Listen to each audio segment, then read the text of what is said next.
Marcelo Alves, eu sou diretor de Seguridade da FAPES e a gente está iniciando mais uma live. Há 2 semanas atrás, a gente teve uma live muito importante que falava sobre o cálculo do valor a ser migrado, né? O cálculo do crédito de migração. Foi uma live extensa, muito complexa, a gente até demorou um pouco mais do que normalmente as lives têm, né? Passou um pouco mais de 1 hora. Teve um número enorme de perguntas. De fato, foi uma live bem mais extensa do que o normal.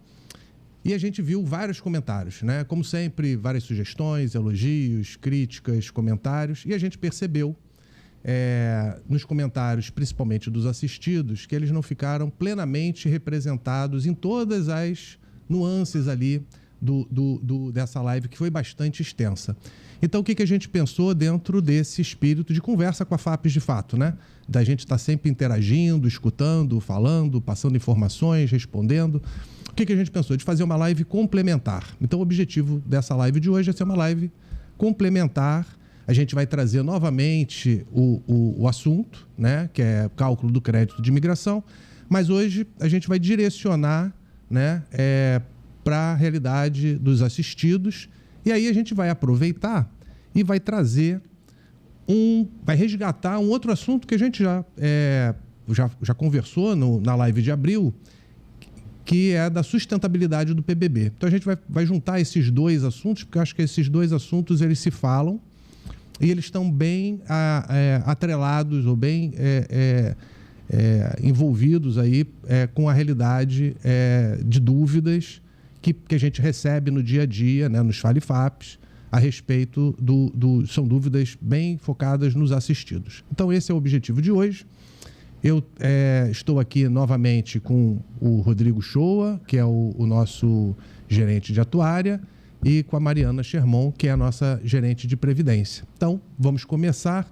Vocês vão perceber que tem alguns slides que são parecidos com os slides da outra apresentação, porque a gente não podia deixar de colocar, né, esse assunto novamente, mas todo o trabalho aqui desenvolvido foi para direcionar para a realidade dos assistidos.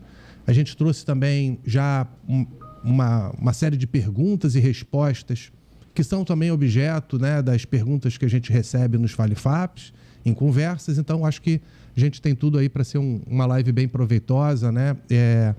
E depois, obviamente, a gente vai abrir para perguntas e respostas no final. Rodrigo, vamos voltar, então, a um tema. Na última live, a gente acabou explicando o que é crédito de imigração, mas antes de chegar no crédito de imigração, a gente tem que entender bem o que é reserva matemática, né? Então, vamos voltar aí ao início, né? E caracterizar o que é reserva matemática. Bom dia a todos. A reserva matemática é o valor necessário para pagar todos os benefícios dos participantes já líquidos das contribuições que serão feitas. Sempre lembrando que no plano BD essa reserva matemática ela é coletiva, mas que para efeitos de imigração ela será individualizada. Quando acabar o momento da migração, a reserva matemática volta a ser coletiva. Então, são compromissos futuros que a gente traz a valor presente. São benefícios a receber, os assistidos também têm benefícios a receber e as contribuições que ele paga, né? Menos as contribuições a pagar. Então, a gente sempre está olhando para frente, não olha para retrovisor, não olha para quanto ele já pagou ou quanto ele já recebeu. A gente coloca a expectativa do que ele vai receber para frente e a expectativa do que ele vai pagar para frente, traz a valor presente isso e é o cálculo da reserva matemática. Então, como tem esse outro slide aqui, como calcular a reserva matemática, como o Rodrigo colocou, né? Verifica quais são os benefícios a receber, as contribuições a pagar e traz tudo isso a valor presente. Mari, de repente vale a pena a gente falar um pouquinho aqui do papel dos assistidos nesse cálculo da reserva, né? Como é que a gente tem? A gente hoje já tem um plano maduro, né?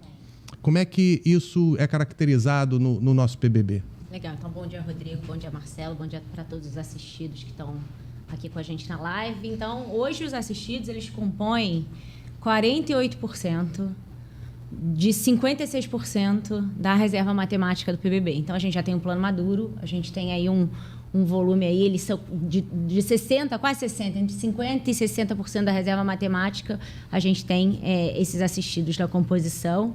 ela leva em conta, como o Rodrigo bem disse, a expectativa do pagamento vitalício dos benefícios já concedidos. Então, ela olha para tudo que já foi concedido e essa perspectiva de pagamento vitalício até o final. Ela não depende de projeção, né? Com a gente, na live anterior, que a gente acabou dando enfoque na parte dos ativos, porque tinham algumas dúvidas que afetavam os ativos, né? Aqui falando dos assistidos especificamente, que é o público que a gente está conversando hoje. A gente não fala de projeção de salário futuro, só do benefício. Então, a gente não tem... uma das hipóteses não trata de taxa de crescimento salarial, porque a gente não está falando. O que a gente trata apenas é a questão da reversão, né? O que compõe aí nesse cálculo da reserva matemática é a questão da reversão para pensão por morte, né? E ele como a gente está falando de regime de capitalização, então o pagamento ele não está condicionado a novas adesões ou novas entradas, porque ao contrário, acho que, né, Rodrigo, a gente sempre fala, ao contrário do INSS, ele não tá arrecadando para o pagamento futuro, ele já tem uma reserva matemática constituída. Então, acho que isso muda sobre a importância ali e o papel dos assistidos no cálculo dessa reserva matemática. A gente vai voltar a tratar de alguns temas desse à frente, né? Mas esses pontos são importantes que a Mari trouxe, né? O plano é um plano maduro, né? Hoje, o que a gente arrecada, né, é inferior ao que a gente paga de benefício, então já caracteriza aí a maturidade do plano, né? Voltamos ali a esse ponto da reserva matemática dos ativos e dos assistidos, né? A reserva matemática dos assistidos é mais fácil de calcular, né? Porque os benefícios já são mais conhecidos, né? O dos ativos ainda tem uma incerteza, porque vai depender da carreira, do crescimento salarial. Tem outras variações. Tem outras variações. Então, dos assistidos é um fluxo, né, mais conhecido. E esse último ponto a gente vai voltar com ele com bastante ênfase, né? Porque é importante todos nós entendermos aí como é que o plano funciona, né? Porque isso traz também um entendimento dessa solidez do plano, né? Da confiança que a gente pode, da sustentabilidade. Claro. Rodrigo, aqui, mal ou bem, é uma representação gráfica do que a gente já falou, né? Mas talvez valha a pena a gente dar ênfase na parte dos assistidos, de fato, né? Os assistidos já passaram pelaquela primeira parte, que era contribuições a pagar. Ele tem contribuição e não recebe qualquer benefício, porque ele está na parte de acumulação. E a gente vai para a segunda parte, que é benefícios a receber. Então, tem a parte ali, a primeira, que os setas são maiores, né? É a parte da representando a aposentadoria e as contribuições também, porque o aposentado ele também paga a contribuição.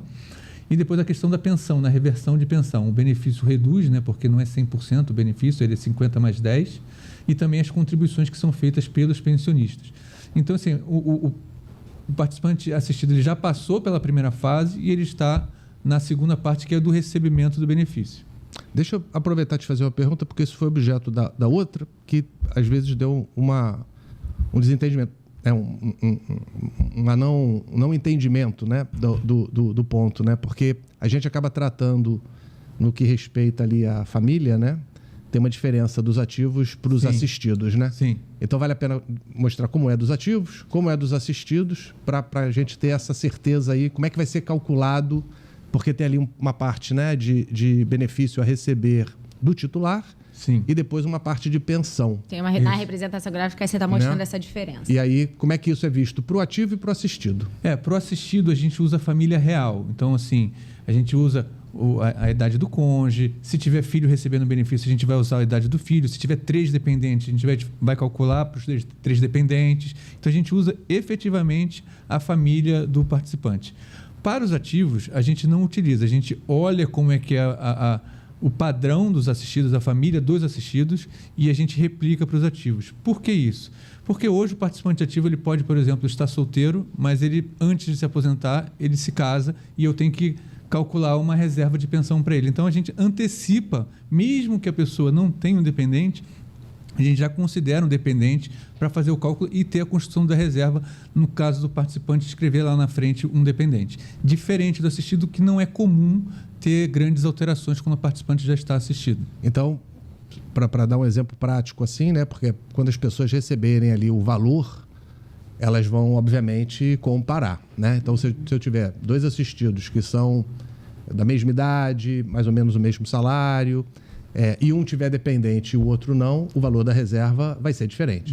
O que tem dependente vai ter uma reserva maior, porque foi calculada uma reversão de pensão para esse assistido. É o que você está projetando pagar depois da aposentadoria, é a continuidade. Perfeito. Você precisa garantir a constituição da reserva para isso.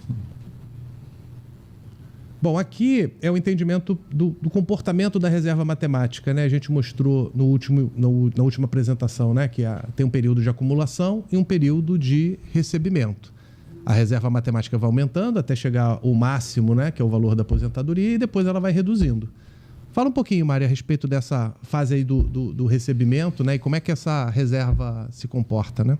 Então, como você falou, né? A primeira metade do gráfico, ele está olhando ainda quanto você ainda está constituindo, né? Então, é pro público que estava acompanhando a gente na live anterior, é aquele momento em que você, na aposentadoria, você chegou ali no seu auge, aonde você tem ali calculada toda a reserva matemática necessária para você pagar os seus benefícios. E isso, obviamente, isso vai tendo um decréscimo, né? Então, conforme os anos vão passando e você vai se afastando, né, do período da aposentadoria, né, indo para frente, já tendo recebido, essa reserva matemática ela vai diminuindo, né? Até o momento que depois ela vai passar por uma fase de uma reversão para pensão e até o encerramento. Então, aquele assistido que tiver se aposentado há pouco tempo vai ter uma reserva maior do que aquele assistido que já está aposentado há mais tempo, porque, como o Rodrigo falou, a gente está olhando para os benefícios, né? O cálculo da reserva matemática é a diferença entre o valor presente dos benefícios a receber e as contribuições a pagar,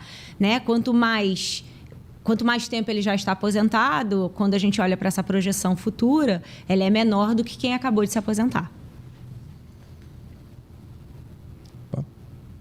Bom, e esse é um ponto importante, que é o que está incluso nesse cálculo, né? O que constitui reserva, né? O que constitui reserva são as contribuições normais, são os PEDs, tanto a contribuição do PED de 2015 quanto 2017, e também a paridade do patrocinador. É bom lembrar da paridade do patrocinador que ela é considerada, sim, na reserva matemática, porque é um valor a receber. Mesmo que não seja o participante botando dinheiro, é um dinheiro que se espera receber do patrocinador, então ele é considerado na reserva matemática. O que é desconsiderado são valores que a gente arrecada, mas que não são para constituir reserva. É o carregamento administrativo, que paga a despesa administrativa, e a quitação de empréstimo, que paga o saldo do devedor de empréstimo. Nada tem a ver com constituição de reserva. Esse slide aqui é importante para mostrar que nesse cálculo, né, da reserva, depois do crédito de imigração, nenhum ponto está sendo esquecido, né? A gente está considerando absolutamente todos os pontos. As contribuições, as joias que as pessoas todos os pagam, elementos que compõem. os PEDs antigos. Isso traz uma robustez para o processo. E aí volta aquela questão da neutralidade que a gente vai enfatizar aqui mais uma vez, né? Da importância da migração ser neutra, né? Da migração não ser, ela não pode prejudicar e nem beneficiar o plano, né? Aquelas pessoas que saírem, elas têm que trazer neutralidade para o plano. Isso é importante para que esse processo de migração seja robusto, confiável, né? E isso se reflete nos cálculos na medida em que eu considero todos os elementos na hora de fazer as contas. Eu não esqueço de nenhum ponto. Não esqueço da participação do patrocinador, dos PEDs que já estão sendo pagos, da joia das pessoas que... né, a gente tem mais ou menos umas 800 pessoas que pagam joia, 840 pessoas pagam joia, eu não esqueço, e das contribuições ordinárias que todos os participantes vertem para o plano, né? Bom, esse aqui é um pouco da reserva matemática, mas como a gente colocou da outra vez, o que migra não é propriamente a reserva matemática, né? Então, vamos falar um pouquinho qual é o valor a ser migrado, né? Até para a questão de manter neutralidade, né? Assim, então, a gente tem que falar do resultado do plano. Então, não é só a reserva matemática. Eu tenho que ver o quanto o patrimônio já acumulou em relação à reserva matemática. Então, o crédito de migração é um cálculo individual. É aquela questão que a gente falou que a reserva é coletiva, mas para o efeito de migração, a gente individualiza as reservas e a gente compara com o patrimônio para fazer a efetiva transferência de recurso. E essa transferência, sempre lembrando que é voluntário. O participante não é obrigado a migrar, seja ele participante aposentado, seja ele um pensionista, seja ele um participante ativo. Ninguém é obrigado a migrar, é voluntário. Quem quiser pode migrar. Qualquer um das três que a gente falou que podem migrar também. Então, esse é um ponto importante. Só tem a individualização no momento da migração. E o crédito de migração, ele representa o quanto tem de acumulado para cada participante no momento da data da transferência de recurso. a reserva matemática é um dos componentes para o cálculo do crédito de imigração. A reserva matemática não é o crédito de imigração. Exatamente. O crédito de imigração é composto por vários elementos, dentre eles a reserva matemática, que no PBB é coletiva, mas para esse processo ela vai ser individualizada, porque ela precisa, uma vez que o crédito de imigração é individual, ela precisa ser um elemento que compõe nessa continha.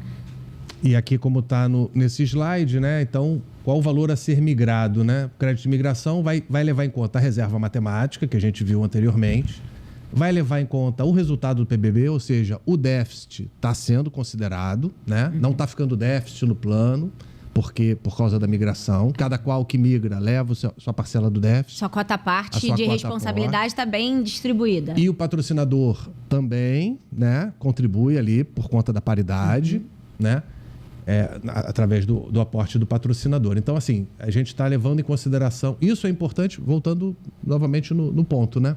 Isso é importante para mostrar que no cálculo estão sendo considerados todos os elementos para a gente garantir essa neutralidade, esse não prejuízo ao plano nas condições que ele fica. Caso contrário, se esquecesse alguma parcela dessa, poderia trazer o benefício ou prejuízo para o plano. E o que a gente quer aqui para uma migração tecnicamente bem feita é a neutralidade, né?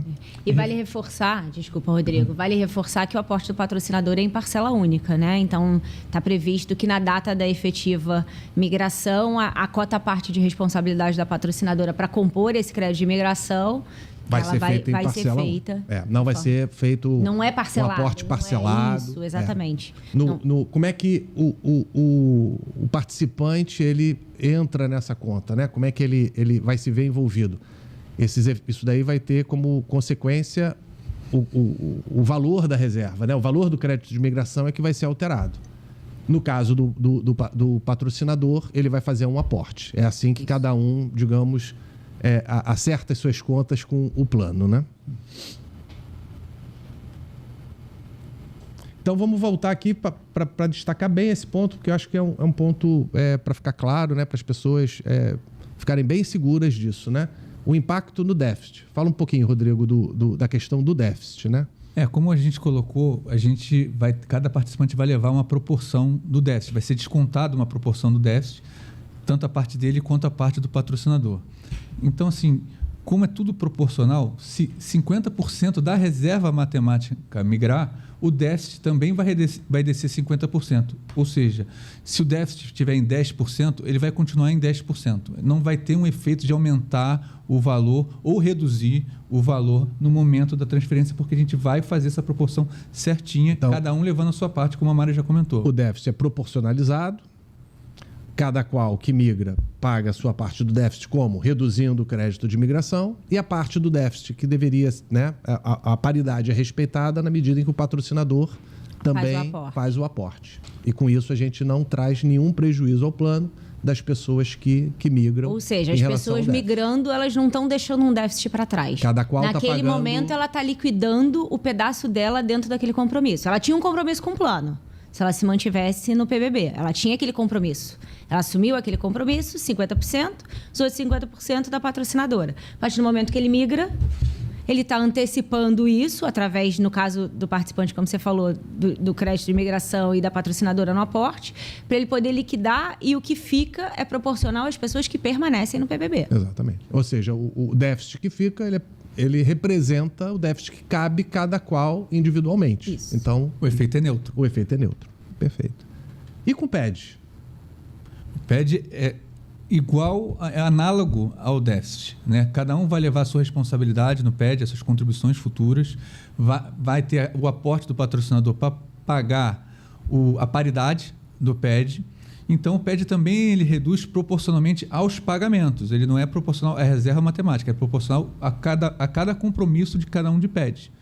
Então, o que vai ter de PED vai também ser proporcional aos participantes que remanescerem no plano. E quem migrou, ele vai ter pago o PED, reduzindo do crédito de imigração, né, porque ele faz parte das contribuições futuras e diminui a reserva, e o patrocinador vai fazer o aporte para amortizar a parte dele do déficit das pessoas que migraram. Lembrando, porque também no caso do PED, o patrocinador também é paridade. Ou seja, é análogo à questão do déficit, e a mesma sistemática para respeitar a neutralidade e não trazer prejuízo ao plano. A diferença é que naquele slide que a gente tem, né, que mostra os elementos que compõem o crédito de imigração, o PED ele tá impactando a reserva matemática, porque ele está lá naquela forma do cálculo da reserva matemática, benefício futuro, os benefícios a receber menos as contribuições a receber, e no caso do déficit, ele está ali na caixinha do resultado do PBB. Isso aí, perfeito.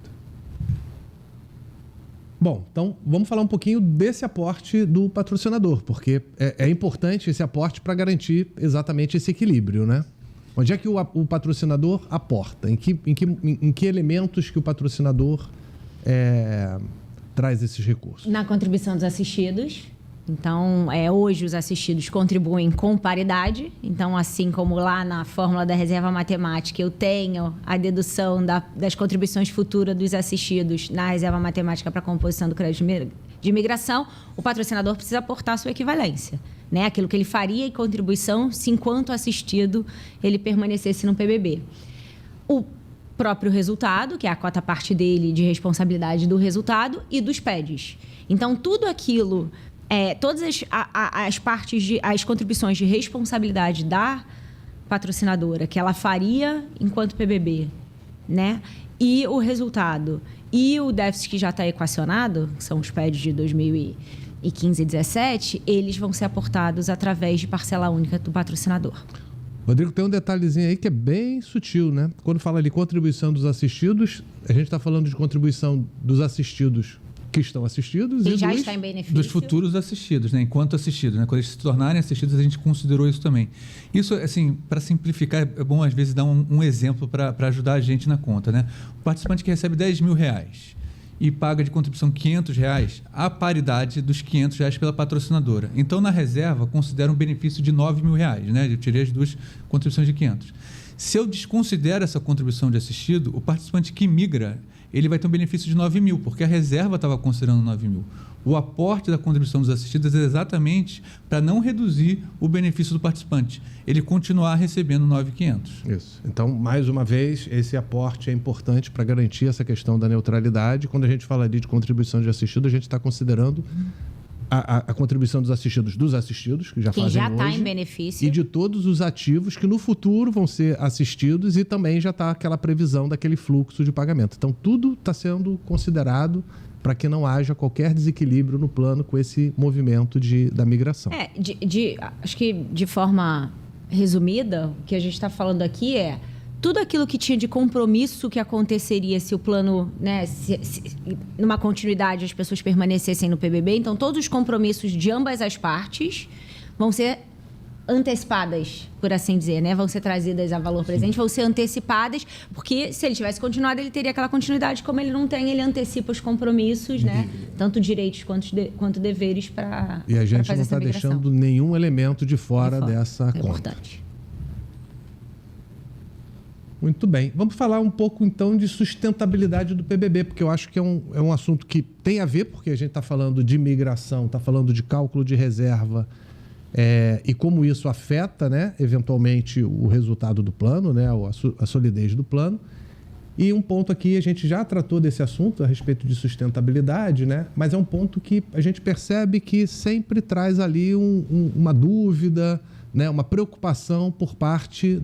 E aí eu diria que é dos participantes de uma forma geral, né? Tanto dos ativos quanto dos assistidos. Então, é um ponto bem importante para que a gente avance aí no entendimento, né, desse processo de migração. Rodrigo, vou puxar aqui novamente. A gente colocou aqui um quadrante, né? Botou 4 elementos. Vamos falar um pouquinho desses 4. Vou começar aqui pela solidez atuarial. Dado que você é o atuário da FAPES, vou começar ali a falar um pouquinho das premissas. A gente fez uma apresentação a respeito disso, né? De premissas atuariais. Fala um pouco, então, das premissas atuariais e dessa revisão anual, da confiabilidade dessas premissas, né? Sim, né? A gente revê as premissas. A gente poderia usar a premissa e mudar só a cada 3 anos, né? Só que a FAPES, ela é mais diligente, então ela faz esse estudo anualmente. Esse estudo passa pelo Conselho Deliberativo. Então, assim, para citar algumas hipóteses importantes, tem a questão da longevidade, né? Quanto a gente vai pagar de benefício, por quanto tempo a longevidade, ele meio que vê isso. E não só isso, né? Vê a probabilidade de falecimento e a reversão em pensão. Então, isso é um estudo. A gente falou aqui da família padrão. A família padrão é outro estudo que a gente faz para ver se o grupo familiar de assistido está mudando. Então, eu tenho que refletir isso para os participantes ativos.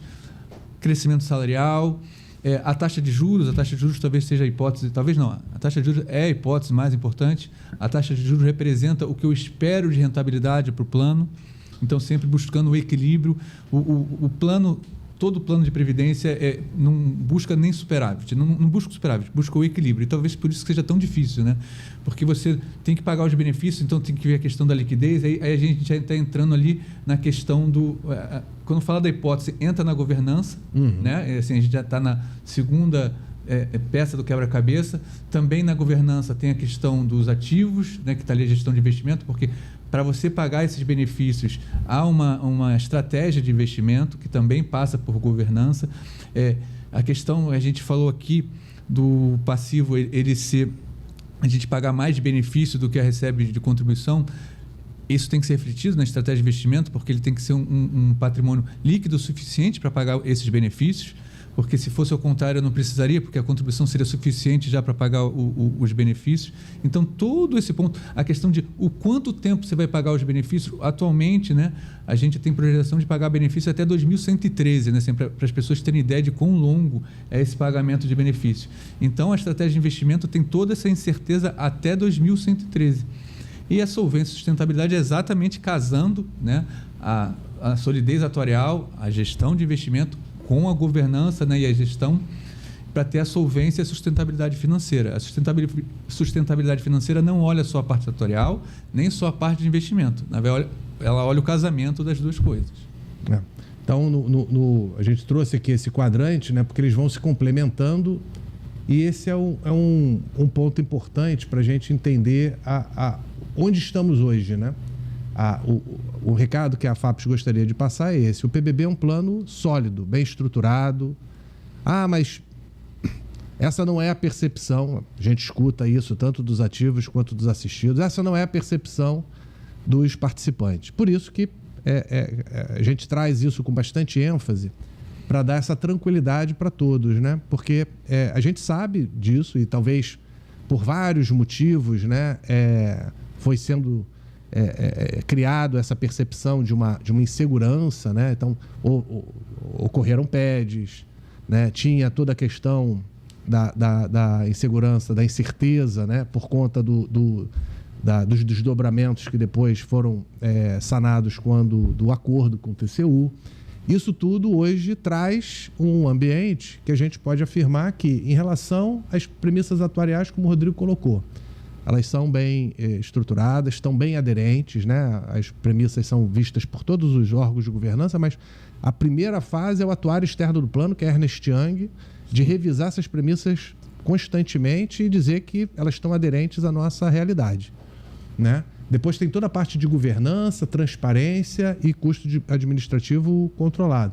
Gestão de investimentos, né? Até trazendo aqui uma informação...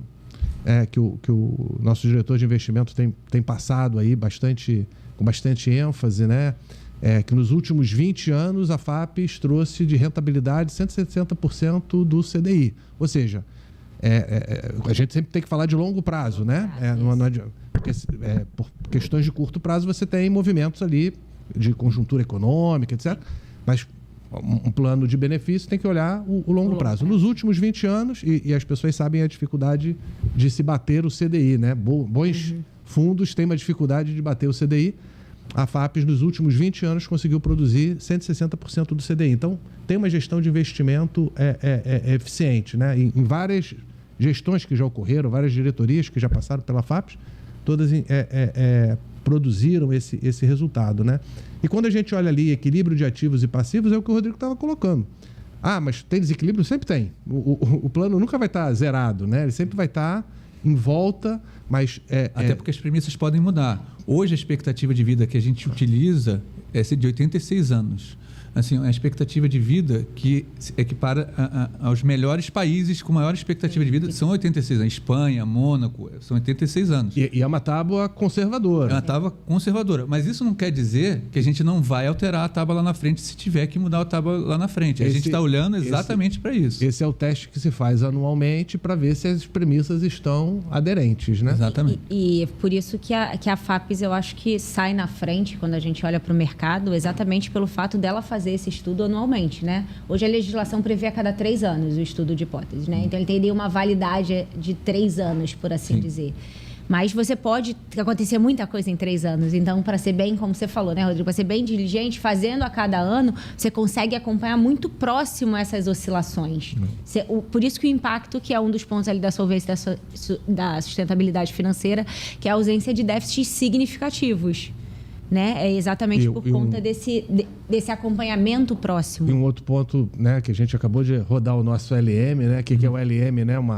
Você faz uma avaliação do todo o fluxo do passivo, né, em relação às projeções de retorno da carteira, né? Então você tenta construir, simular todo esse histórico até, e a gente percebeu no nosso LM que se paga até o último participante, né? O que mostra a solidez do plano. Então, esse é um ponto importante, porque a tomada de decisão vai ser feita, né? Algumas pessoas vão migrar, outras pessoas não vão migrar. A gente já conversou sobre isso, né? Depende muito do perfil de pessoa, do interesse. Não existe uma receita certa, é certo migrar, é certo não migrar, nem em relação a cada pessoa vai tomar sua própria decisão. É uma decisão muito individual, né? Mas é uma preocupação dar a informação correta para todos os participantes, porque os que vão migrar, ok. E os que vão permanecer no plano, eles têm que entender como é que está o plano para terem essa confiança de permanecerem no plano, né? Então, é importante as pessoas entenderem onde estamos, né, em relação ao PBB. Aqui a gente preparou uma série de perguntas e respostas, sem prejuízo de, no final, a gente abrir para perguntas e respostas. Claro. Mas eu acho que ficou interessante. Eu gostei no final aqui, quando a gente terminou, eu achei que ficou interessante essas perguntas e respostas. E são perguntas e respostas, perguntas que já foram feitas realmente em FAPES, né? Exato. A gente não inventou nada, não. E aí a gente consegue identificar um pouco do que as pessoas estão pensando, o que preocupa mais. Então, acho que acaba sendo bem dinâmico aqui. Então, um primeiro ponto é esse. Vou começar até pela Mariana. Mari, quem já está aposentado tem alguma perda se migrar? Não tem nem perda nem ganho.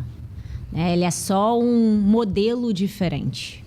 Então, hoje, ela, como a gente estava falando agora há pouco, ela é uma escolha individual, ela depende de uma série de fatores, de momento de vida, de expectativa, de perspectiva, de possibilidades. E aí, aquilo que mais se encaixar no seu perfil é o que vai representar o resultado da sua escolha. Então, não tem ganho, não tem perda. O que tem diferente? No PBB, que é um plano de benefício definido, a renda é vitalícia. Quando a gente está falando no PBB-CD, que é o novo plano CD, para onde quem optar por migrar é o novo plano dos migrantes, ele tem um saldo individualizado. Então, são modelos diferentes. Não existe uma perda ou um ganho, né? Não tem certo ou errado, não tem melhor nem pior. São perspectivas diferentes. Perfeito.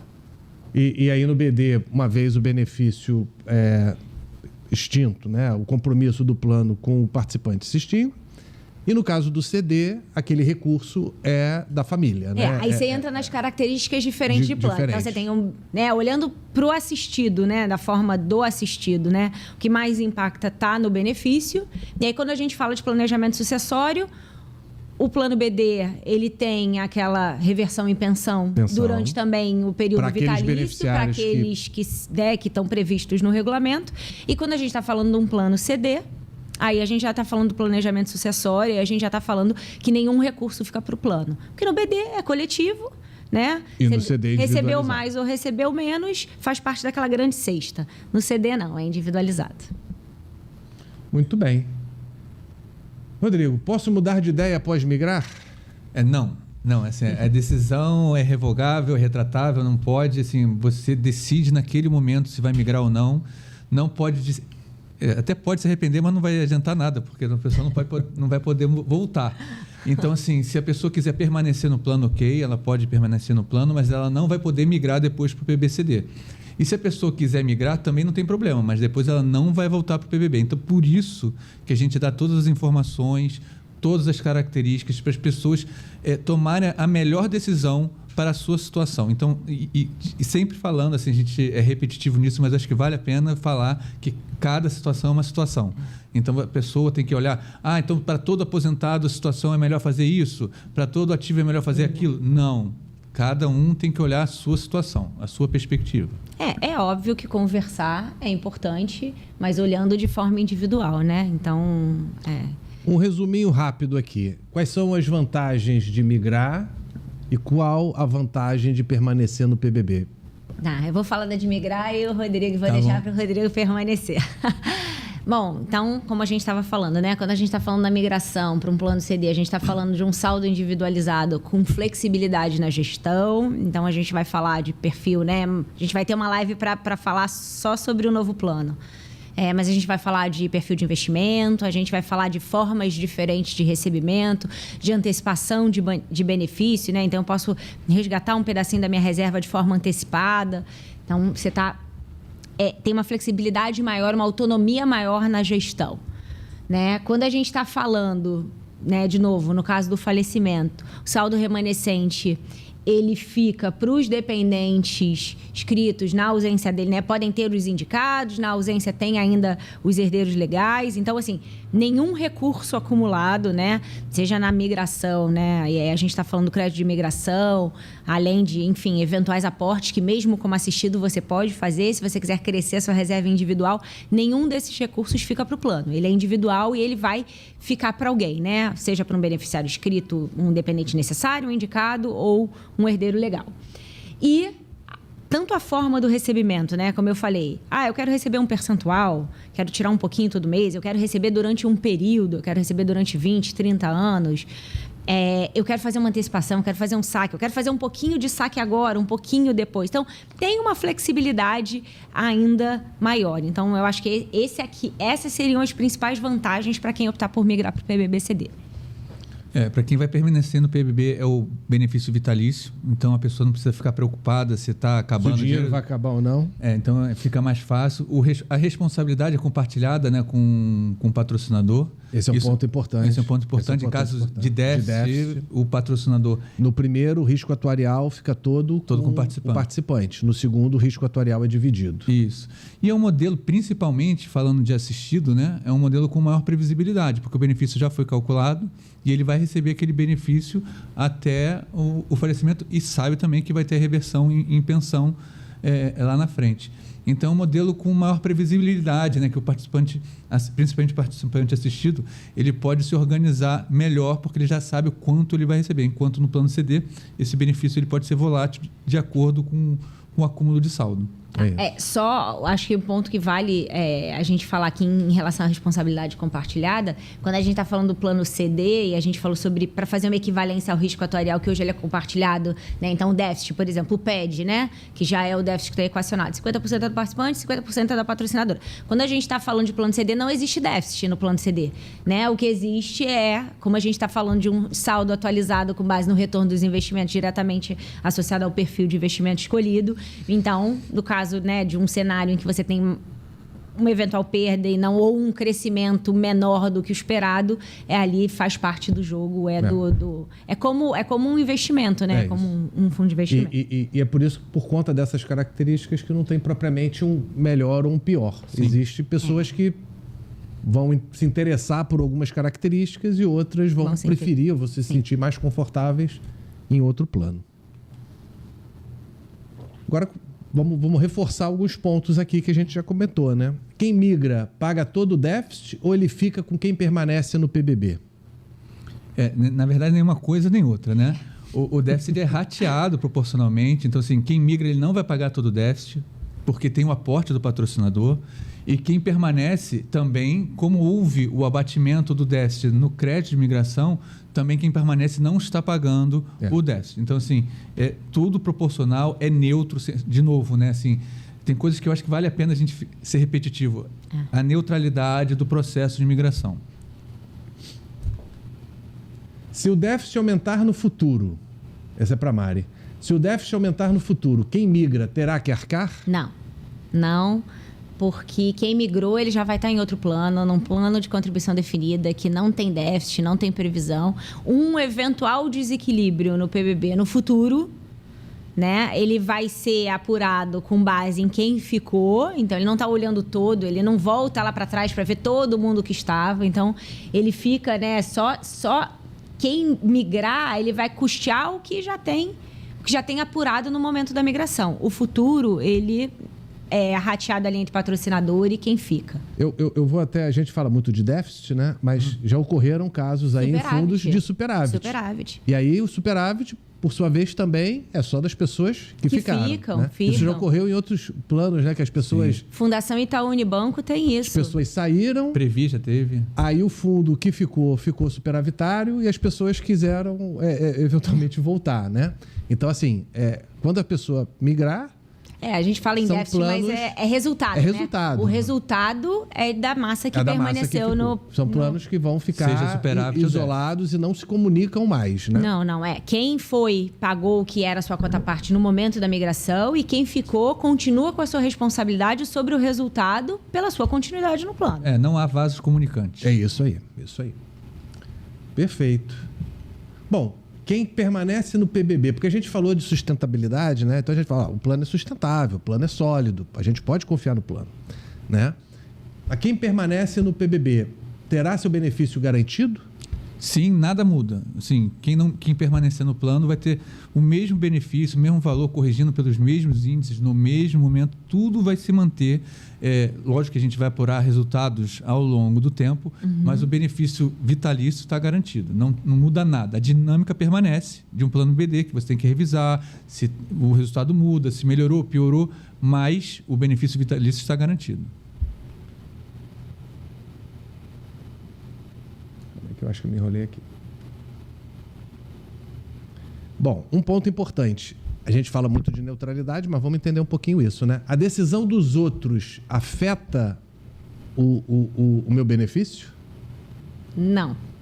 O cálculo foi desenhado, né? A princípio da neutralidade. A decisão de migrar é individual. Eu tenho a minha individualização daquele montante a que me cabe, né? E, de novo... Todos os direitos adquiridos e acumulados de quem está no PBB permanecem, sem comunicação com quem migrou.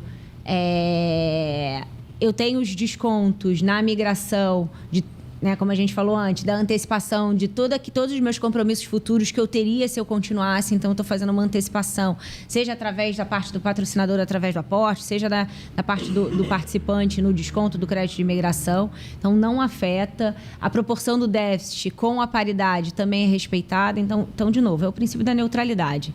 Quem fica está só responsável por aquilo que lhe cabe, quem vai, leva, liquida e só sai do plano com aquilo que é de direito. Outra forma da gente falar, né, de princípio da neutralidade é o que está ali, né? Não há transferência de riqueza entre participantes. Cada qual tá tendo o quinhão que lhe cabe, né? Bom, como é que o patrocinador contribui para essa sustentabilidade do PBB? A gente já comentou até a questão do aporte de quem migra, né? É uma forma Esse é um ponto importante, não foi deixado de fora, né, o quanto cabe ao patrocinador. Mas ele mantém, como é hoje, né, a questão da contribuição paritária, a participação dele na governança do plano, né, zelando pelo seu dever fiduciário. Ele continua compartilhando os futuros desequilíbrios. Os desequilíbrios aqui a gente pode falar tanto de superávit quanto de déficit. Ele compartilha. Então, assim, nada muda. Assim, mantém, só vai ser um grupo diferente, mas a responsabilidade do patrocinador é igual, é paritário.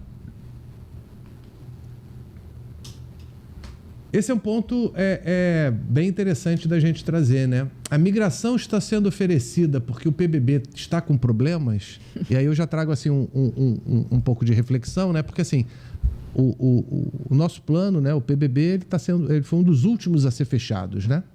Um plano de BD, de benefício definido, foi um dos últimos a ser fechado no mercado. Quando então, a gente olha o mercado. O que aconteceu com o movimento do setor? Muitos planos foram fechados, muitos planos BDs, muitos planos CDs foram lançados e muitos processos de migração já ocorreram. Talvez o nosso processo de migração seja um dos últimos, né, do setor. E, de fato, muitas migrações ocorreram ou foram... surgiram num ambiente onde o plano BD estava com problema. Então, associar o movimento de migração de um movimento de um plano que está com problema não é... É natural. É natural. É natural associar, porque o que acontecia no setor? O plano começava a ter problemas e aí abria-se uma migração para dar um fôlego ali para o plano. Isso aconteceu, de fato, no setor. A ideia de associar um movimento a essa situação não é descabida, é bem natural. Mas é importante a gente trazer aqui essa questão. Não é o caso da nossa migração, não é o caso do PBB. O PBB é um plano... Se, por exemplo, não tivesse migração, todos vamos ficar no PBB e não haveria maiores problemas. O plano é sólido, a gente... trataria e todos os participantes ficaram. Por que isso foi trazido? A migração entra como... Então, por que da migração? A migração trouxe dois aspectos. Uma opção, de fato, para os participantes, porque existem participantes que, pelo perfil, têm um desejo de ter um plano que não tem mutualismo, um desejo que tem reserva individualizada, que ele tem a possibilidade de escolha de perfil, né? Então, a gente está tendo a oportunidade de ter dois planos diferentes, né? Eu até brinco um pouco, né? Quando cada qual entrou no PBB, a gente só tinha o PBB para escolher. Hoje, as pessoas estão tendo a oportunidade de escolher um outro plano. Poderia ser lá no passado, tenho dois planos, um CD e um BD, qual que você escolhe? Sim. Hoje as pessoas estão tendo essa oportunidade, né? A gente tem pessoas que, de fato, têm uma contribuição maior, que elas acabaram entrando no PBB e viram ali um plano... Né, exatamente pela rigidez de um plano BD, né? Uma contribuição talvez maior do que às vezes elas desejariam, né? Mas então a gente está oferecendo, o que está sendo ofertado de fato é uma oportunidade de uma alternativa e não porque o plano está com problemas. Esse é um ponto importante para a gente trazer tranquilidade para as pessoas que eventualmente decidam ficar no PBB, né? E a gente reforça aqui o compromisso da FAPES no sentido de a FAPES ela não se posiciona de forma nenhuma entre deve-se migrar ou não deve-se migrar, né? O importante para a Fundação é trazer o recado das informações para as pessoas se sentirem seguras de tomar a sua melhor decisão, até porque a gente já explicou que não existe melhor e pior e depende do perfil de cada um, né? Então, é importante que as pessoas entendam todas as facetas, né, para poder decidir de forma melhor possível, né? Ter opção sempre é bom, né? Opção sempre é bom. Sempre é bom, assim, mas até a opção pode ser não mudar, e que vai ser uma opção boa também. Então, assim, a gente está dando informação exatamente para a pessoa tomar a melhor decisão. O ônus de ter opção é que você tem que tomar uma decisão. Então, a gente está dando informações, mostrando as diferenças, mostrando como é que vai ser feito, mostrando que é neutro o efeito, e aí a pessoa toma a decisão com base no que ela deseja para ela. E nosso papel está sendo não só informar, como fazer isso com antecedência. Porque as pessoas precisam ter tempo para pensar. É uma decisão importante. Ela é individual, mas ela é irretratável, irrevogável, né? É uma decisão de vida, é uma decisão de perspectiva, de como é que vai ser daqui para frente. Então, vai ter um período, né? A gente sempre mostra a nossa linha do tempo da migração. Vai ter um período para isso acontecer, para essa escolha ser feita. Né? Mas as pessoas já podem ir amadurecendo a ideia de ficar ou de migrar desde antes. Esse é um outro ponto que também surge bastante nas perguntas, né? O PBB depende de novos participantes e ficou mais frágil após ser fechado em 2018, porque como ele foi fechado em 2018, ele impediu que novas pessoas entrassem, né? Mas o plano precisa disso? Não precisa, né? Devido ao regime financeiro, a gente falou, é capitalização. Então, a constituição de reservas desde da adesão da pessoa, quando a pessoa adere ao plano, ela já começa a contribuir para constituir a reserva, para pagar o benefício dela. Então, por causa disso, isso garante, né, que a gente vai conseguir pagar os benefícios para sempre. Assim, eu acho que é legal, a gente até botou isso na apresentação, né, no terceiro item, é para não confundir com o INSS.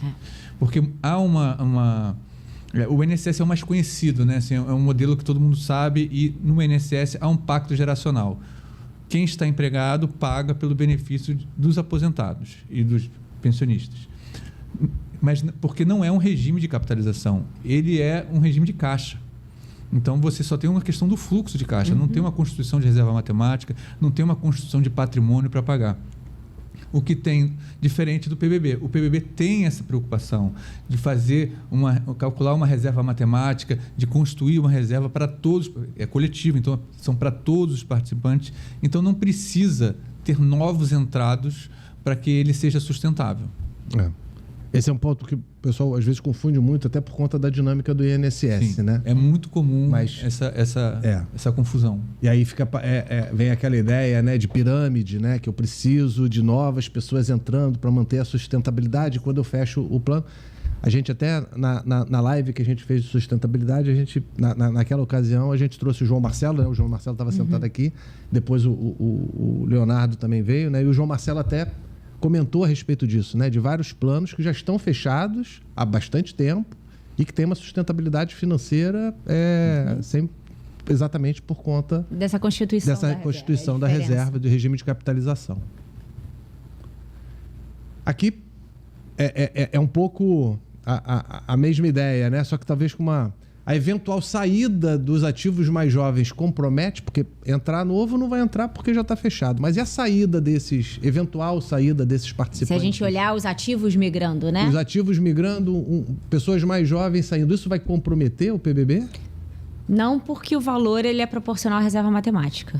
Então, o crédito de imigração ele considera, né, de novo, todos os direitos, todos os deveres, desconto déficit, né? Olha para o resultado, seja ele superavitário ou deficitário, olha para os PEDs, para ele manter a capacidade dos benefícios. Então, assim, ele se individualiza e proporcionaliza. Então, a gente volta lá no princípio da neutralidade, em que você não tem, né, nem ganho nem perda. Então, se você tirar os ativos mais jovens, você está reduzindo, quando a gente olha aquela nossa... nosso fluxo... Fluxo do passivo, o fluxo do passivo, a gente está reduzindo o tempo de pagamento de benefício. Né? Então, assim, você vai precisar de uma maior liquidez, porque você vai ter mais gente recebendo por um período menor. Né? Mas não... eu não tenho impacto, ele não compromete o PBB. Agora, você está reduzindo, né, ao passo que você está reduzindo, né, a imprevisibilidade do passivo, porque, né, das oscilações, porque quando a gente está falando do ativo, né, a gente está falando de outros. Você fica com um passivo com fluxo menor e com fluxo mais conhecido. Isso. Então você a volatilidade, a incerteza do passivo. Obrigada, eu estava procurando essa palavra, a volatilidade. A volatilidade, isso. A incerteza do passivo fica menor, isso. Né? Na nossa gestão, que é de ficar gerenciando o passivo, isso. É um trabalho mais fácil. Um trabalho dos riscos mais fácil, somem, né? Um dos riscos some. Isso. Crescimento salarial, sumiu esse risco, por exemplo. Isso. Exato. E do nosso lado, né? A gente está gerenciando o passivo, facilita, e do lado do investimento, facilita também. Porque aí tem aquele ponto ali possibilita uma estratégia de imunização. Rodrigo, o que é... Ficou bonito ali. Possibilita uma estratégia de imunização. Mas o que é imunização? Então, imunização é quando você consegue fazer uma estratégia em que você protege o passivo de oscilações, de inflação, de taxa de juros. Então, independente de como está o mercado, você vai garantir a sustentabilidade, a solvência do seu plano. Então, o mais conhecido é com as NTNBs, né, porque eles já estão indexadas à inflação, e é a mesma inflação que a gente atualiza o benefício. Então, a questão de... Ou seja, o seu passivo aqui, ele cresce por conta da inflação. Sim. Uma boa parte dele.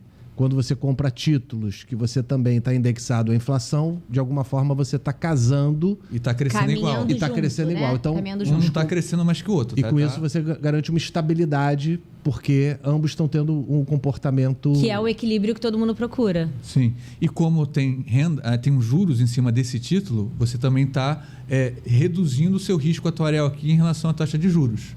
Então, exatamente, a imunização é tentar fazer esse casamento, que nunca é perfeito, porque o passivo, sempre lembrando isso, ele não é certo, né? As pessoas podem viver um pouco mais ou um pouco menos. Então, assim, você tenta casar o melhor possível para fazer essa imunização e não ter uma variação de resultado por questão de inflação alta ou inflação muito baixa, ou por questão de mercado. Você consegue deixar que tudo que acontece, não só na migração, mas para frente fique neutro quase, né?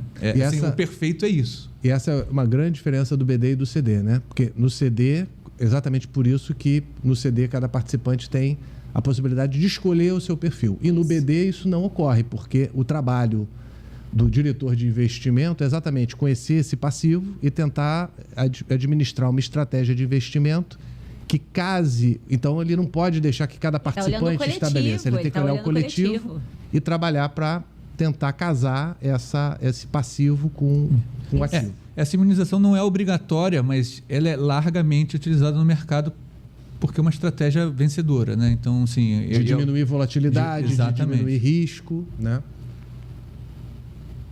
Como é que está o nosso BD hoje, né?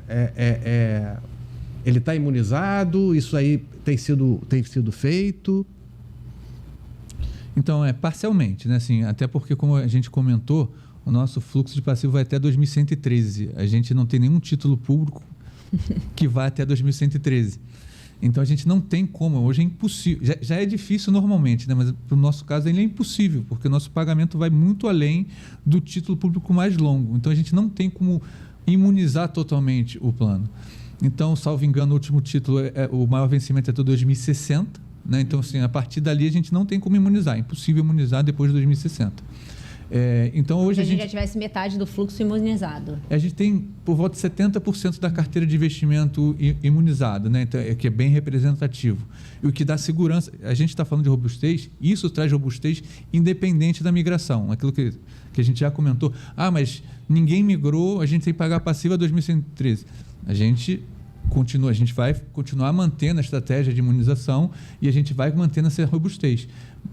Mas é importante dizer isso, assim, a gente procura imunizar. Não tem como imunizar hoje, talvez com a saída dos ativos, né, que fique fácil, né? Mas fica possível fazer essa imunização, porque também tem a questão de oferta, né? De ter oferta desses títulos. Voltando àquele ponto que a gente tinha tocado, né? Da eventual saída de pessoas mais jovens por conta da migração. Como é que fica essa imunização? Ela fica possível. Hoje é impossível, né? Porque quando a gente fala de fluxo de 2113, a gente está falando de pessoas mais novas sobrevivendo até essa data. Então, é impossível. Quando você coloca uma população mais envelhecida, ela fica possível. Ou seja, você aumenta a capacidade de você imunizar. Você aumenta a capacidade de diminuir volatilidade, de ter uma estratégia... E até de aumentar o percentual. Mesmo que você não consiga imunizar 100%, você consegue aumentar esse tipo de imunização. Fica mais seguro. Mas isso, o pessoal do investimento que está fazendo esse trabalho tem que estar atento e a gente tem que ter conhecimento do nosso passivo. Né? Exatamente. Perfeito.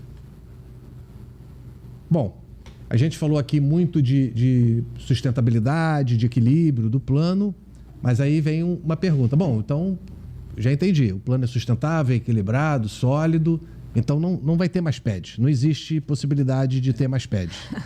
Não. É impossível você dar essa garantia. O plano ele é sustentável, ele é sólido, ele é equilibrado. Você está reduzindo, né, significativamente essa possibilidade. Né? Mas, de novo, você tem uma série de variáveis na composição. Você tem cenário econômico, você tem a própria movimentação da massa, você tem as premissas biométricas. Então, assim como qualquer plano de previdência, né? O Rodrigo acabou de falar, tem gente que pode viver mais, pode viver menos. Então, a gente está olhando para a coletividade. Os estudos são feitos anualmente para fazer este acompanhamento. Então, o fato de ser sólido, equilibrado, você está reduzindo essa possibilidade. Ou seja, você está mitigando o seu risco. Né? Você tem a parte da governança, uma boa gestão de investimentos, solidez atuarial. Então, você está mitigando esse risco, mas você não tem como garantir que ele está eliminado para sempre. Que é onde entra exatamente o risco atuarial. Né? As incertezas que estão naquelas premissas que ninguém tem como controlar. Sua estratégia de imunização de carteira ajuda. Então, assim, todas as estratégias. O estudo anual das hipóteses ajuda. Né? Toda a nossa governança, ela nos dá esse caminho, mas a gente não pode garantir.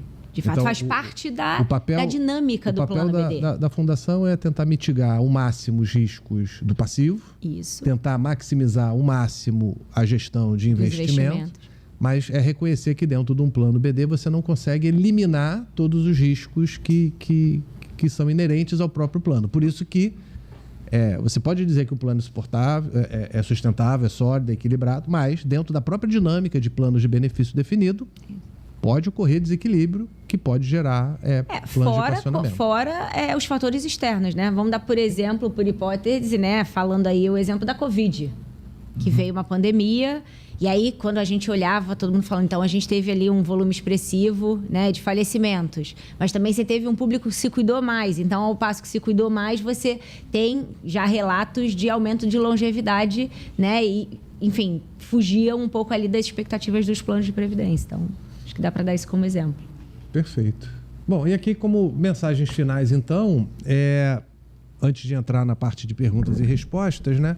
Mas um pouco do objetivo da live era esse, né? Primeiro, mostrar que esse cálculo de crédito, de migração, ele está sendo feito com muito cuidado, contemplando todos os elementos que tem que contemplar para garantir essa neutralidade, essa não transferência de riqueza entre os participantes, para garantir que quem migre leve a parte que lhe cabe, quem não migre fique com a parte que lhe cabe e não haja nenhum prejuízo nem para quem migra, nem para quem fica.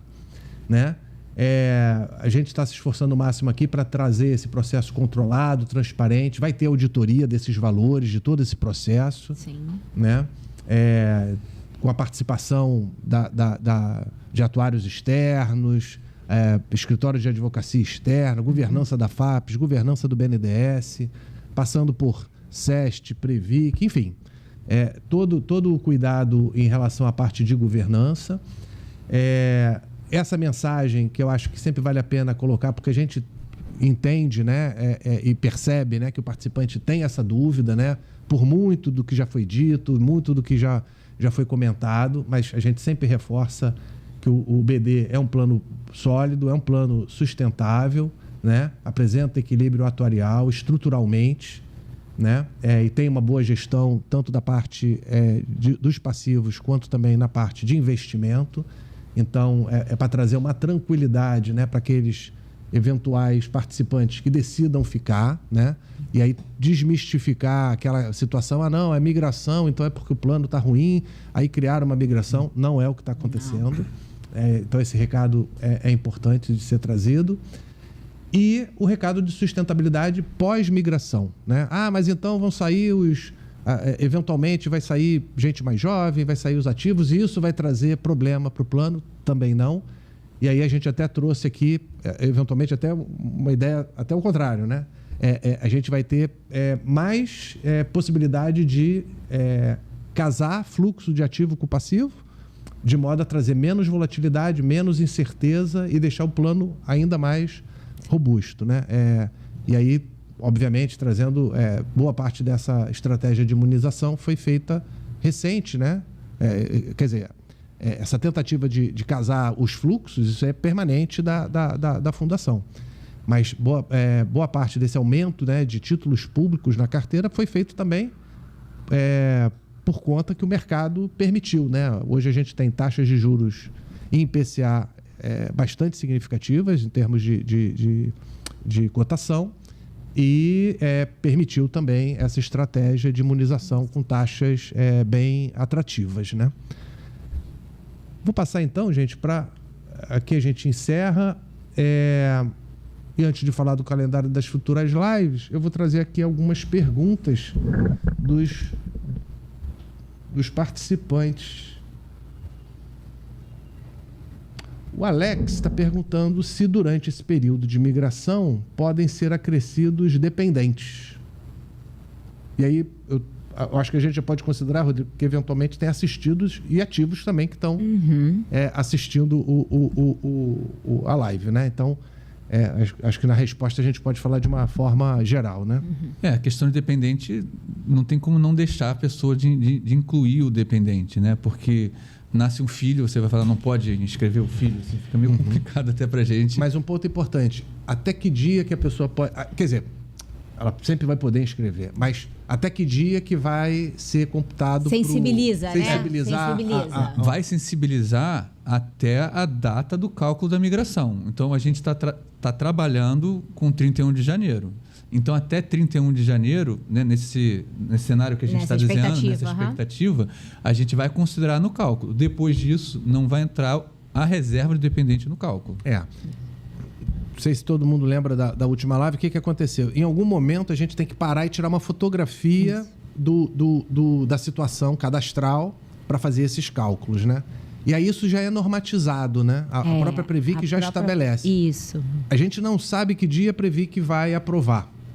Mas quando ela aprovar, já está estabelecido por norma que esse cálculo tem que ser feito, essa fotografia tem que ser feita no último dia do mês da aprovação. Isso. Como a gente está trabalhando aqui com um prazo, né, estimado, né, de que a aprovação vai vir em janeiro, seria 31 de janeiro. Se por acaso não vier em janeiro, vem em fevereiro, 28 de fevereiro. E assim por diante. Então, isso já tá por norma. Então, essa fotografia, né, do cadastro ali, e aí não é para questão de dependente, é para questão de promoção, quem foi promovido.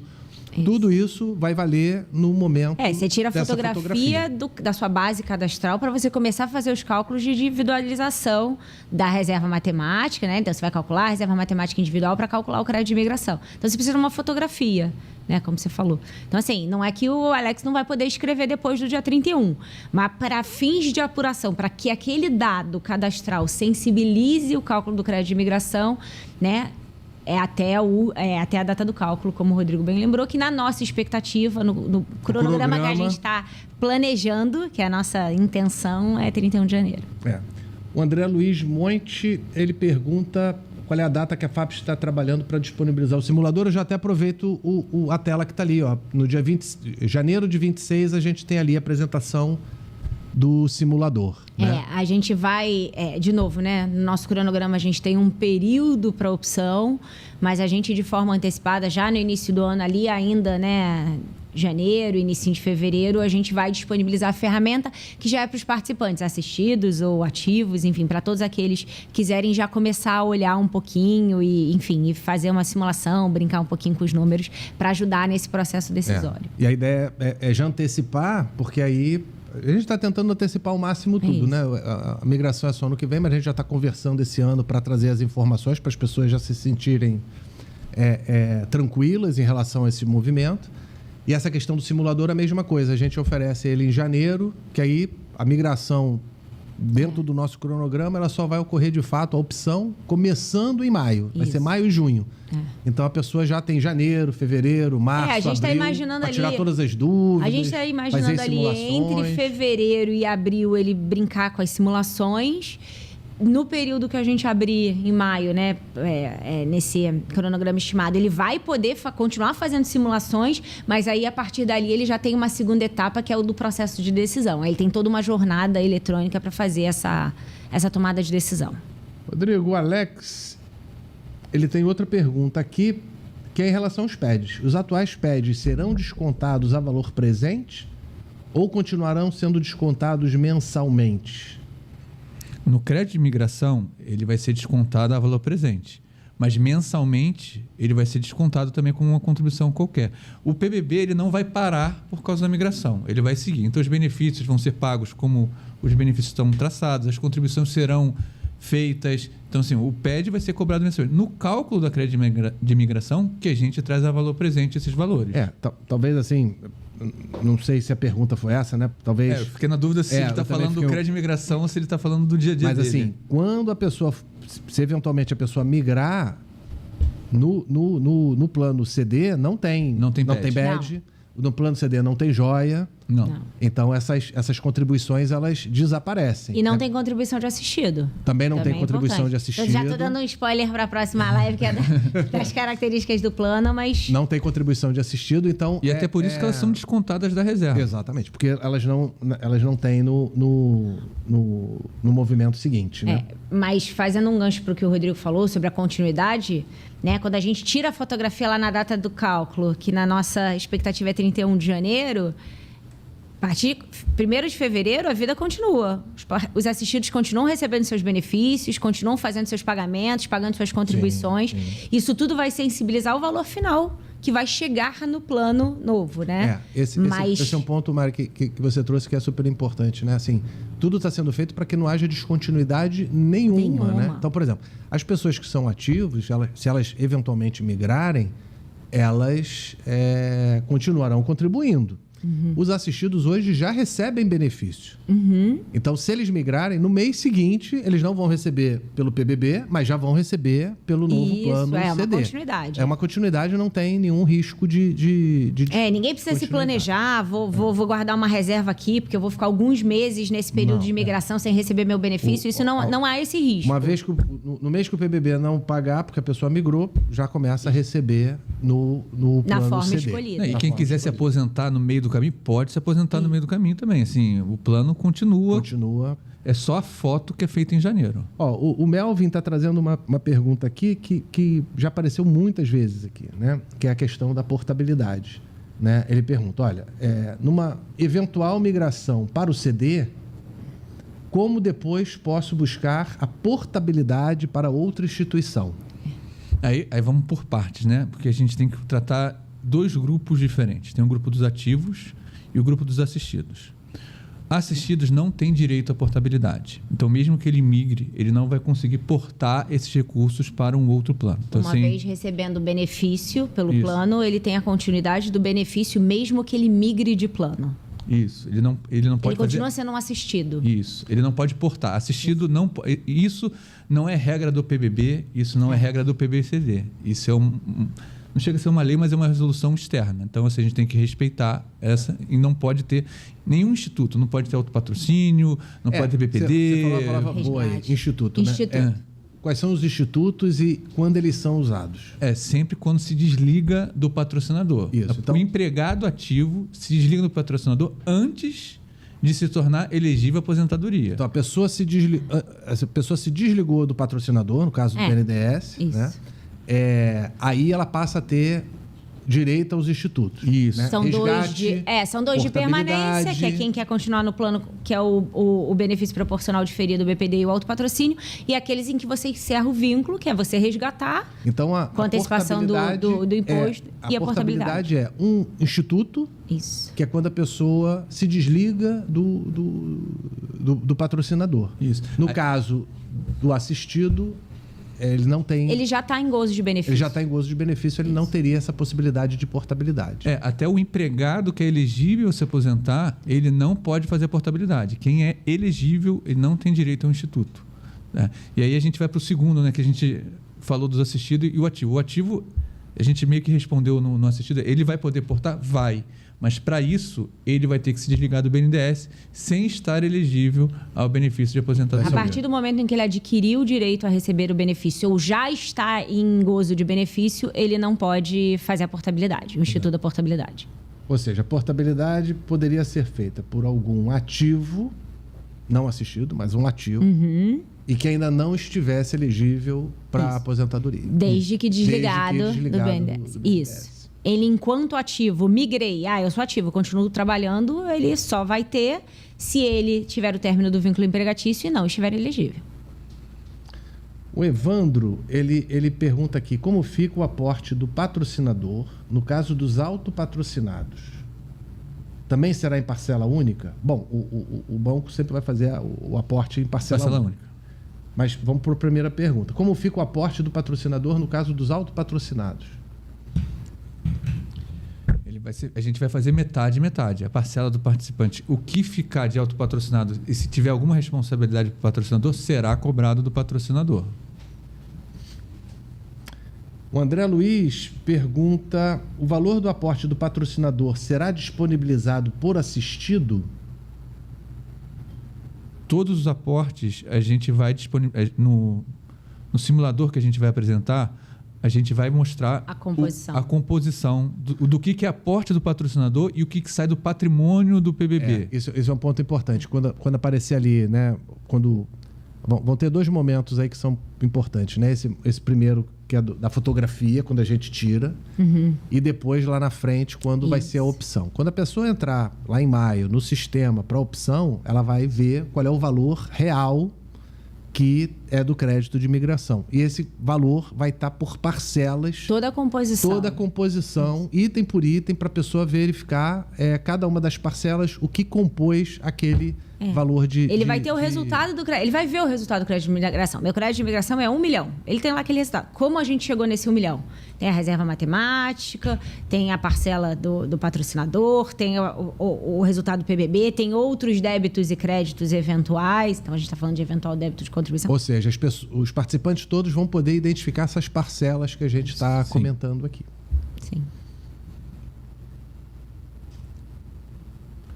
O Melvin pergunta um outro ponto: os 5% que os assistidos pagam e o patrocinador também são aportes ao PBB ou taxa de administração? São contribuições ao PBB e são consideradas na reserva matemática. Então, é descontado no cálculo da reserva matemática, mas no momento da migração é aquilo que eu expliquei, né? Se o participante não tem uma perda em relação à paridade, porque eu dei o exemplo dos 10 mil e se paga 500, que é os 5%, né? Pagou 500, e aí tem a paridade, na reserva o cálculo é com 9 mil, mas o participante vai levar 9.500 porque vai ter o aporte do patrocinador em relação à contribuição do assistido. A Simone faz uma pergunta que é importante aqui, tem a ver com empréstimo, né? O que acontece com os empréstimos que são descontados em folha? Ah, legal. Hoje a migração ela não vai trazer nenhum tipo de obrigação de liquidação antecipada dos contratos, né? Então, o que a gente trabalha no processo de migração é que essa carteira, né? Ou seja, os contratos, né? Então, se a gente tem 10 participantes que migram e esses 10 tenham, dos 100 que migraram, 10 têm empréstimos, seus contratos vão ser carregados, né? E vão ser transferidos do PBB para o PBB-CD, né, para uma continuidade de desconto em folha, no caso dos assistidos, né, de folha de benefício ou na folha salarial do caso dos ativos. O que você tem eventualmente, a gente está falando de margem, então, a depender da forma do benefício, isso a gente vai entrar em detalhes mais... Não vou dar mais um spoiler, que hoje eu estou dando muito spoiler. Quando a gente for falar na nossa próxima live sobre como é que funciona, a gente vai falar de empréstimo. Então, assim, você pode ter mudanças, né, recálculos eventuais, porque você, em vez de eu receber vitalício, eu vou receber em menos tempo, então você precisa encaixar ali o desconto do empréstimo. Mas o contrato, ele não precisa ser liquidado, não é uma obrigatoriedade, ele não vai ser descontado de nenhum valor de crédito de imigração, ele vai ser simplesmente transferido do PBB para o PBB-CD. O que é obrigatório é a pessoa que migra, ela leva o empréstimo. Você não pode estar num plano e seu empréstimo está em outro plano. Então, quem migra vai levar, como a Mari falou, vai levar esse saldo devedor para o novo plano. O Raul aqui faz uma outra... Não, deixa eu voltar numa aqui, desculpe. Passou a Cris Salles, ela faz uma pergunta que eu acho que a gente já colocou na live, mas eu acho que vale a pena reforçar, né? Bom dia, poderiam, por gentileza, explicar um ponto bem objetivo. Se o PBB é sólido, que vantagens os aposentados teriam ao migrar? E ainda, quais desvantagens ao não migrar? Tá. Então, a gente tem um slide que a gente fala sobre isso, mas como a migração ela é opcional, né? E as pessoas estão decidindo, ela é uma escolha individual a depender do que aquilo que se encaixa melhor em termos de modelo. Então, a gente começou falando, né, sobre perda, se tem alguma perda ou algum ganho. Não tem nem perda nem ganho, né? Nem de ficar nem de ir. Tem um modelo diferente. Quando a gente está falando da migração, qual é a vantagem? Eu tenho um saldo individualizado, eu posso trabalhar com sucessão patrimonial porque nenhum recurso fica para o plano, ele fica para os meus dependentes, sejam os inscritos, né, aqueles necessários, sejam os indicados ou herdeiros legais, né, pela ausência desses. Eu tenho a flexibilidade em como eu quero receber. Então, de novo, né, a gente está falando de uma migração de 1 milhão. existe uma regra no plano CD, diferente do plano BD, em que eu posso pegar um pedaço dessa reserva. Você pode acelerar a forma de recebimento. Posso acelerar, exatamente. Não, eu quero tirar esse ano, eu tenho um projeto, eu quero tirar um pouquinho mais por mês. Já no mês que vem eu quero reduzir, eu quero ficar só tirando ali, tô olhando a rentabilidade do plano, quero ficar ali próximo para tirar só a minha rentabilidade, para preservar o meu patrimônio, enfim, para eu deixar para os meus filhos. Então, você tem essa flexibilidade. Eu já estou percebendo benefício, eu não estou mais na minha fase de acumulação, eu sou uma assistida, eu estou recebendo, mas eu sou uma pessoa que eu tenho, né, como eu eventualmente estou diversificando meu investimento, eu tenho mais propensão a risco. Então, eu posso escolher um perfil de investimento talvez um pouco mais arrojado, porque você tem essa flexibilidade quando a gente está falando do plano CD. Quando a gente está falando do plano BD, então, assim, ao contrário da pergunta da Cris, eu não vou falar de desvantagem, eu vou falar da vantagem de um modelo e da vantagem do outro modelo. Quando você está falando do PBB, você está falando de previsibilidade. Você sabe o valor do seu benefício, você sabe que ele é vitalício, né? Se eu tiver lá os meus dependentes, né, dentro das regras do plano, eu vou reverter aquilo para uma pensão. Mas, na hipótese, como a gente falou que uma das hipóteses é a longevidade, se for antes, ninguém mais vai receber aquilo, né? É do plano. Então, assim, eu acho que são características diferentes, porque são modelos de planos diferentes. Isso vai muito da situação individual de cada um, né? Mas não há o que se falar em desvantagem, só vantagem de cada plano. E o ponto aqui que ela trouxe, né, do PBB sólido, é aquele, só destacando aquilo que a gente conversou, né? As pessoas não devem migrar não motivadas por achar que o PBB não é sólido. Sim. Elas podem migrar porque elas acham que essas características são as que mais são aderentes ao perfil delas, mas não por achar que o PBB está com algum problema, né? O Raul faz uma pergunta, Rodrigo, bem específica aqui em relação à longevidade. A expectativa de vida dos participantes é 86 anos. A expectativa de vida das mulheres foi considerada da mesma dos homens? Não. As mulheres têm uma expectativa um pouco maior. O 86 eu já estou fazendo uma interpolação. O homem tem uma expectativa de vida um pouco menor, a mulher vai a 87. Assim, essa diferença, que já foi bastante grande no passado, ela vem se reduzindo. Não porque a expectativa de vida da mulher está diminuindo, é porque a expectativa do homem que está crescendo mais do que da mulher, que está chegando mais próximo. O Mário Esteves faz uma pergunta: como ficará para quem migra, para quem fica e para quem migra, o futuro PED relativo à dívida de 1,5 bi da FAPES com o banco acordada no TCU? É uma pergunta que a gente acabou não trazendo aqui, né? Mas é super importante, né? A gente trouxe, talvez logo ali no início, né? Quando a gente apresentou o acordo. E aí, o que ficou estabelecido, né? Quando foi feito o acordo, foi pactuado uma devolução de recursos do PBB para o BNDES, né? Foi pactuado também a migração e foi estabelecido como incentivo à migração que aqueles que migrassem não pagariam, né? Mas esse não pagar não significa que o valor de 1,5 vai ficar para os outros pagarem. Não é transferido. Na verdade, quem optar por migrar não vai contar como valor a ser devolvido. Então, esse valor vai ser diminuído também, de modo a que só vai efetivamente pagar quem ficar, mas no valor a que cabe a pessoa. Ou seja, também não vai ter prejuízo. Não, saíram 50% e aí o restante que ficou vai pagar o dobro. Não é isso, né? Vai ter uma redução. Isso daí entrou como um incentivo à migração, né? Então vai ter um abatimento. Então, suponhamos, é 1,5, mas se metade das reservas migrarem, já vai ser metade desse valor que vai ser devolvido ao BNDES.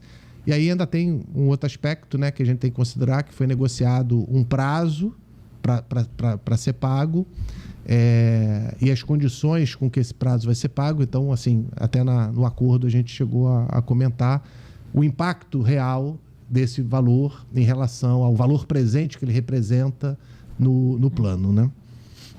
Mas é um ótimo ponto também para mostrar que não vai haver Continuamos com o princípio da neutralidade. Não vai haver prejuízo para quem ficar, né? Mas isso, de fato, é um incentivo à migração. O 1,5 ele só será 1,5 se todos ficarem. Se todos ficarem. E num caso extremo também, porque às vezes os casos extremos são bons para o entendimento, né? Se todos migrarem, por absurdo assim, o banco não receberia devolução alguma. Isso.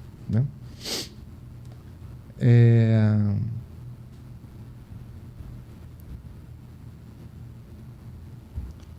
Um ponto aqui do Alex, que aí é bem para você, Rodrigo. Há uma incongruência entre o BD ser vitalício, o tamanho da reserva e expectativa de vida? E se vivermos mais de 100 anos, como fica? É aquela questão de sempre estar olhando a hipótese, né? Se a expectativa de vida vira 110 anos por hipótese, a gente tem que começar a colocar na reserva matemática essa expectativa de vida de 110 anos. Então, a reserva aumenta. Mas isso também, se a expectativa de vida for 100 anos. Mas se um participante chegar aos 100 anos... Não tem problema, assim, porque a gente calcula a probabilidade também da pessoa viver, porque, de novo, é expectativa. Não quer dizer que a pessoa vai viver exatamente aquilo. A pessoa pode morrer antes ou possa... Na verdade, pessoas morrerão antes e pessoas morrerão depois. Essa, inclusive, é a dinâmica do próprio mutualismo, Exato. né? Porque o comportamento vai sendo diferente de forma... É quase que uma compensação. Média, haver uma compensação. A gente tem que ver coletivamente. Aí, se coletivamente muitas pessoas estão sobrevivendo além dessa idade, a gente tem que mudar a tábua de mortalidade. Mas essa pergunta é interessante pelo seguinte, mas vamos imaginar que a medicina evolua, né? E todos nós, na média, passemos a viver muito mais. Como é que isso vai ser incorporado pelo BD? A gente vai ter que mudar a expectativa de vida que eu falei aqui de 86, a gente vai ter que mudar, vai ser maior. Em todas aquelas verificações que a gente faz anualmente, em algum momento... Sim, isso vai aparecer. Talvez apareça até de forma gradual, porque a gente faz verificação anual. E a intenção de fazer anual é exatamente para não estar grandes passos e gerar um impacto gigantesco, é fazer aos poucos para ser impactos pequenos, mas menores, até para a gente conseguir, na estratégia de investimento, absorver esse aumento. De forma gradual, de né? forma gradual. Não ser assim... Sopetão, né? De sopetão. Então, a gente vai incorporar no cálculo da reserva e a expectativa de vida vai aumentar. Mas não é por causa de um participante, porque já temos participantes hoje... Com mais de 100. Muitos até, com mais de 86 anos. E normal, assim, até é curioso comentar que a nossa tábua, a gente coloca... A pessoa pode viver até 120 anos, pode até viver 125. Ela não para no 86. A gente vai calculando a probabilidade de ela morrer a cada ano. A expectativa de vida dessa tábua é 86. Ou seja, se ao longo do tempo, e aí faz parte da própria dinâmica do BD, né, forem essas... como a gente colocou, né? Todo ano a gente avalia todas as premissas atuariais e faz testes de aderência. Quando a gente faz teste de aderência, a gente verifica se a tábua está representando exatamente o universo de participantes que a gente tem. Quando a gente percebe que essa tábua não está aderente, a gente muda a tábua. Isso pode acontecer? Pode acontecer. A FAPES faz verificações anuais, isso vai ser identificado e isso vai afetar o passivo. Se a tábua... Aí você começa a ter os impactos disso. E aí você começa a ter os impactos, que eventualmente podem ser compensados, né, por uma boa gestão do ativo ou pode trazer um déficit. O interessante é trazer que esse tipo de risco, que é o risco de longevidade, ele ocorre tanto para o BD quanto para o CD. Sim. Né? Se o participante migra, vai para o CD, tem lá um conjunto de recursos para ter os benefícios dele. Se ele viver mais tempo... Se planeja para receber por 25, 30 anos. E vive mais, ele vai ter esse risco também. Então, esse é o tipo de risco que a gente não consegue eliminar. Ele faz parte da própria dinâmica de previdência, quer seja BD, quer seja CD. O importante também é, quando a gente fala de 86 anos de expectativa de vida, a gente sempre considera uma pessoa que está nascendo hoje. Uma pessoa de 86 anos, no esperado, ela não é morrer nesse momento. Ela tem uma expectativa de viver mais. Então, assim, é uma média de uma pessoa. Você falou que a tábua vai até 120, 125 Exatamente, anos. Você está olhando, nascido hoje, tem uma expectativa de 86. Agora, né, a pessoa está em 70. Aí talvez seja um pouquinho mais de 86. Aí o cara já está em 81, talvez, né? É exatamente essa dinâmica. Quando a pessoa tem 70 anos, ela sobreviveu do 1 ano até os 70. Então, aquele risco de morrer já passou, porque ela sobreviveu. Então, ela tem uma expectativa de vida que supera 86 anos. Quando eu falo, é só para... Né, a expectativa de vida, sempre que vocês ouvirem, né, ou lerem uma notícia, sempre trata da expectativa de quem está nascendo hoje, qual a expectativa de vida dessa pessoa. Ó, o Edson Moretti, ele está fazendo a pergunta aqui. Quem está aposentado há mais tempo terá uma reserva matemática individualizada menor do que aquele que está aposentado há menos tempo? Isso depende da idade que a pessoa se aposentou? Talvez valha a pena falar de todos os elementos que fazem parte, né? O salário, Sim, mas considerando benefício igual, né? A gente está falando de assistido considerando benefício igual. O ápice da reserva de uma pessoa sempre é na data da concessão do benefício, tá? Esse é o ápice. Quanto mais tempo passou, como foi pago os benefícios para essas pessoas, ela ou esperava pagar, né? A pessoa postergou a aposentadoria, eu tinha que ter constituído a reserva, considerei que ela recebeu aquele benefício. Então, a reserva dela vai caindo. Então, assim, na medida que uma pessoa mais velha costuma ter recebido mais benefício do que uma pessoa mais nova. Então, ela vai ter uma reserva menor, porque ela vai ter de novo, olhando para frente, a sobrevida dela é menor, a expectativa de vida dela é menor. Como é vitalício, se ela tem uma expectativa de vida menor, eu tenho um prazo de pagamento menor, então tem uma reserva matemática menor. Perfeito. Bom, por conta do tempo, acho que a gente respondeu quase todas as perguntas. Acho que ainda tem algumas aqui que a gente não... Mas a gente vai responder, obviamente, como sempre. A gente responde todas as perguntas, né? Eu agradeço, né, ao Rodrigo, a Mari. Agradeço também a confiança e a participação de todos ao longo dessa live, do processo. A gente tem... Como eu tenho aqui no calendário, né? Mais uma live que a gente vai falar sobre como funciona o próximo plano CD. E aí, alguns desses detalhes vão ficar mais fáceis, né, de entender, porque são já questões bem do dia a dia, né? Como é que tira, quais são as opções. E depois a gente vai entrar com aspectos de investimento, que também são muito importantes para o CD. Mas eu acho que um ponto aqui importante é mostrar que a gente está à disposição para trazer todas as informações, e vão ser feitas lives e comunicações o máximo que puderem ser feitas e que precisarem ser feitas para a gente avançar com esse processo de forma bem tranquila e com confiança de todos, né? E é exemplo dessa, né, Marcelo, que a gente trouxe agora um olhar focado nos assistidos, que é uma preocupação de quem já está recebendo benefício.